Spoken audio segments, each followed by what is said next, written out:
This channel does not promote any violent, harmful, or illegal activities. All content provided by this channel is meant for an educational purpose only. এই মুহূর্তে আরো একবার নিয়ে চলে যাব আপনাদের শিয়ালদা কোর্টে, কারণ ইতিমধ্যে সেখানে কড়া পুলিশের নিরাপত্তায়, কড়া কেন্দ্রীয় বাহিনীর নিরাপত্তায় নিয়ে যাওয়া হচ্ছে সঞ্জয় রায়কে। এই মুহূর্তে সেই ছবি দেখাবো সরাসরি আপনাদের। ঘনতমশায় তুই বারুদের ফুলকি মুছে দিবি নিশীথের কালিমা, রুখে দাঁড়াবা। একজন মা হয়ে বলছি, সফল জীবনের জন্য যেমন চাই মজবুত হয়ে ওঠা শিক্ষা, মজবুত চুলের জন্য তেমনই চাই Alopex long and strong hair oil. নিরাপত্তার কার্যত চাদরে মুড়ে এই তিলোত্তমা কাণ্ডে এখনো পর্যন্ত একমাত্র ধৃত সঞ্জয় রায়কে নিয়ে যাওয়া হচ্ছে শিয়ালদা কোর্টে। শিয়ালদা কোর্টে নিয়ে যাওয়ার পথে যে নিরাপত্তা ব্যবস্থা মোতায়েন করা হয়েছে, কেন্দ্রীয় বাহিনী থেকে শুরু করে কলকাতা পুলিশ, র্যাফ এবং সশস্ত্র বাহিনী যেভাবে মোতায়েন করা হয়েছে তা কার্যত নজিরবিহীন।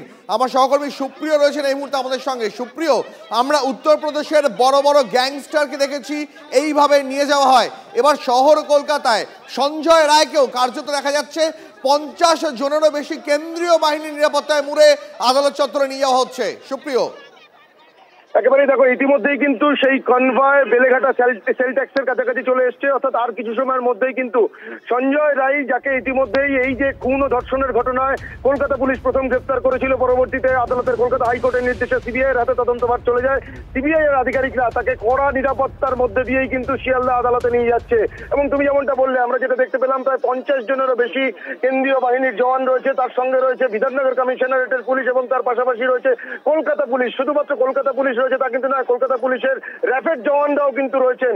বিশাল কনভয়, প্রায় 20 থেকে 22টি গাড়ির কনভয় নিয়ে কেন্দ্রীয় বাহিনীর জওয়ানদের সঙ্গে নিয়ে প্রিজন ভ্যানে করে সঞ্জয় রায়কে নিয়ে যাওয়া হচ্ছে শিয়ালদা আদালতে। অর্থাৎ কলকাতা পুলিশ যখন এই যে তিলোত্তমা খুন এবং ধর্ষণের ঘটনাতে সঞ্জয় রায়কে গ্রেফতার করেছিল, তারপর যখন তাকে আদালতে পেশ করা হয়েছিল, সেই সময় আদালতের তরফ থেকে তাকে যে হেফাজতের সময়সীমা দেওয়া হয়েছিল, সেই সময়সীমা কিন্তু আজকে শেষ হচ্ছে এবং তারপরেই সিবিআই এর মাঝেই কলকাতা হাইকোর্টের নির্দেশে তদন্তভার হাতে পায় এবং সেই যে আদালতের তরফ থেকে যে হেফাজতের সময়সীমা তা যেহেতু আজ শেষ হচ্ছে, সেই কারণে আজকে তাকে আদালতে পেশ করা হবে।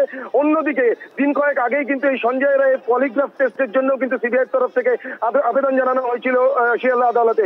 সেই আবেদনেরও কিন্তু শুনানি আজকে হতে পারে, অর্থাৎ সঞ্জয়ের কাছে সম্মতি আদালতে ম্যাজিস্ট্রেটের সামনে চাওয়া হতে পারে, এমনটাও আমরা জানতে পারছি। একেবারে পাইলট ভ্যান রয়েছে সামনে কলকাতা পুলিশের, প্রায় 10 থেকে 12টি গাড়িতে সিআরপিএফ জওয়ানরা রয়েছেন।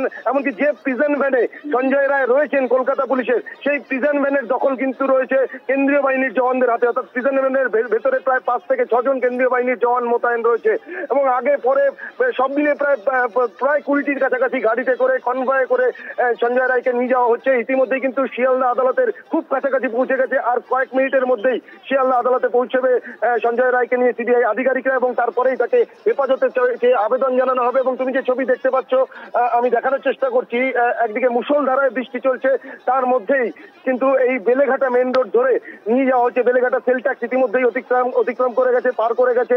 সামনে কলকাতা পুলিশের 2টি পাইলট কার রয়েছে এবং তারপরে প্রায় 5 থেকে 6টি গাড়িতে কেন্দ্রীয় বাহিনীর জওয়ানরা রয়েছেন। তারপরে মাঝে যে কলকাতা পুলিশের প্রিজন ভ্যান, যেটা তোমাকে বললাম যে প্রিজন ভ্যানে প্রায় 5 থেকে 6 জন সেন্ট্রাল ফোর্স অর্থাৎ কেন্দ্রীয় বাহিনীর জওয়ান, সিআইএসএফ জওয়ান মোতায়েন রয়েছে, তারা নজর রাখছেন এর উপরে। এবং তার পেছনেও, প্রিজন ভ্যানের পেছনেও র্যাপের একটি বাস রয়েছে, কলকাতা পুলিশের র্যাপের জওয়ানদের একটি বাস রয়েছে এবং আরো বেশ কয়েকটি গাড়ি রয়েছে, যে গাড়িতে কেন্দ্রীয় বাহিনীর জওয়ানরা রয়েছেন, সিবিআই আধিকারিকরা রয়েছেন। সব মিলিয়ে একেবারে কড়া নিরাপত্তার মধ্যে দিয়ে সঞ্জয়কে নিয়ে যাওয়া হচ্ছে, বলা যেতে পারে একেবারে নজিরবিহীন। যে বিষয়টা তুমি প্রথমেই বললে যে উত্তরপ্রদেশ বা বিভিন্ন স্টেটে আমরা দেখেছি ইতিপূর্বে বড় কোনো কুখ্যাত দুষ্কৃতী তাদেরকে যখন গ্রেপ্তার করা হয় বা তাদেরকে যখন আদালতে নিয়ে যাওয়া বা তাদেরকে নিয়ে যখন কোনো মুভমেন্ট হয়, সেই সময় এই ধরনের নিরাপত্তার ছবিটা দেখা যায়।